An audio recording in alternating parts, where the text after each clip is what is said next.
ये है talks news network और आप देख रहे हैं पॉलिटॉक्स, राजनीति का कच्चा चिट्ठा। महंगाई, गरीबी और बेरोजगारी से जूझ रहे देश में करोड़ों की लागत से बनने वाली महापुरुषों की एक से बढ़कर एक प्रतिमा और उनका स्मारक बनाने का दौर जारी है। देश में करीब करीब हर शहर में किसी न किसी महापुरुष की मूर्तियां बनाने का रिवाज लंबे समय से चला आ रहा है। इन शहरों के चौराहे या तिराहे इन मूर्तियों से सजे नजर आते हैं। लेकिन बता दें, मूर्तियों के कदों को बढ़ाने के साथ स्मारक और मूर्तियां बनाने का असली सिलसिला उत्तर प्रदेश की पूर्व मुख्यमंत्री मायावती के राज में शुरू हुआ। बसपा सुप्रीमो मायावती ने उत्तर प्रदेश के लखनऊ और नोएडा में 2 बड़े पार्क बनवाए थे। उसमें अपनी दलित नेता भीमराव अंबेडकर, कांसीराम और पार्टी के चुनाव चिन्ह हाथी की सैकड़ों मूर्तियां लगवाई थी। उस समय इन स्मारकों पर लगभग 6000 करोड़ रुपए खर्च हुए थे।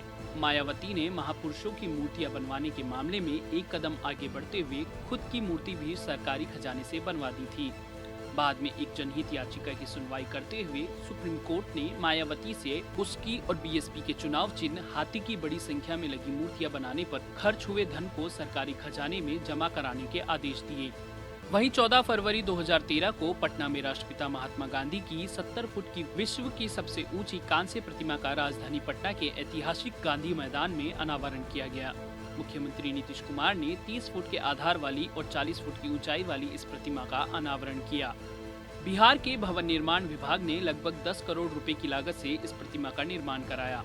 इसके बाद केंद्र में नरेंद्र मोदी का राज आया तो गुजरात में नर्मदा नदी के किनारे स्टैच्यू ऑफ यूनिटी के नाम से लौह पुरुष सरदार वल्लभ की दुनिया की सबसे ऊंची प्रतिमा के साथ हाईटेक स्मारक बनवाया गया। इस पर 5000 करोड़ का भारी भरकम बजट आया। गुजरात में सरदार पटेल की मूर्ति बनी तो महाराष्ट्र में शिवसेना ने छत्रपति शिवाजी की मूर्ति और उनका स्मारक बनाने की मांग तेज हो गई। वहाँ भी तत्कालीन बीजेपी की फडणवीस सरकार ने इस दिशा में कदम उठाया और समुद्र के किनारे एक मानव निर्मित आइलैंड पर मूर्ति बनाने का निर्णय किया गया, जिसके तहत छत्रपति शिवाजी और उनके स्मारक के लिए 3643 करोड़ का बजट स्वीकृत किया गया।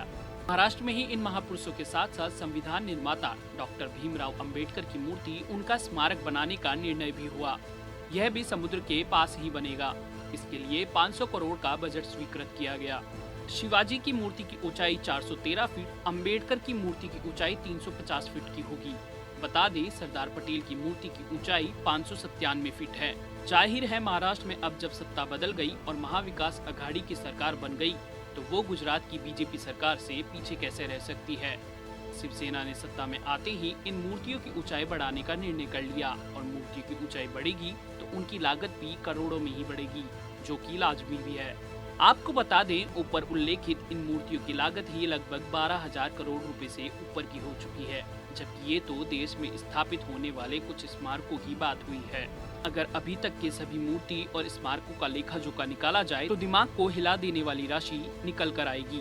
ऐसे में इन राजनीतिज्ञों को यह सीधी सी बात क्यों समझ में नहीं आती कि जनता के टैक्स के जितने करोड़ों रुपए ये लोग महापुरुषों के इन स्मारकों को बनवाने में सरकारी खजाने से लगा देते हैं, उतने में न जाने कितने उन करोड़ों लोगों के लिए अच्छे इलाज और शिक्षा के साथ रोटी कपड़ा मकान की व्यवस्था हो सकती है, जिनके लिए लड़ाई लड़ते लड़ते ये महापुरुष बने हैं।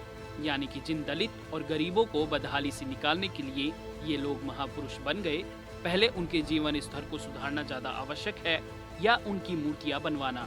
ऐसे में मुंबई हाईकोर्ट के जस्टिस SC धर्माधिकारी और जस्टिस RI चागला वाली 2 जजों की बेंच की महाराष्ट्र के मुख्यमंत्री उद्धव ठाकरे को फटकार लगाते हुए की गई टिप्पणी वाकई स्वागत योग्य है।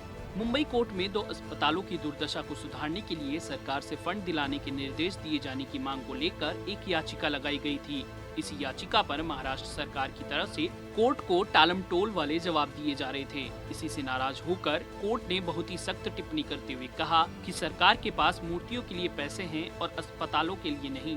मुंबई कोर्ट जस्टिस धर्माधिकारी ने कहा कि सरकार अंबेडकर की प्रतिमा सरदार पटेल की प्रतिमा से ऊंचा बनवाना चाहती है। प्रतिमा के लिए पैसा है, लेकिन अंबेडकर जिनका प्रतिनिधित्व जीवन भर करते रहे, वे दलित और गरीब मरे तो मरे। मुंबई कोर्ट ने महाराष्ट्र सरकार पर कड़ी टिप्पणी करते हुए पूछा कि बीमारियों से छुटकारा पाने के लिए लोगों को इलाज की जरूरत है या इन मूर्तियों की। मुंबई जैसे महानगर में गरीबों को इलाज नहीं मिल रहा, महिलाओं और बच्चों को भर्ती करने से मना किया जा रहा है, बच्चे मर रहे हैं, और राज्य का तंत्र राजस्थान, यूपी, मध्य प्रदेश और गुजरात की तरह कुछ नहीं कर रहा। क्या महाराष्ट्र को भी वैसा ही बनाना है क्या?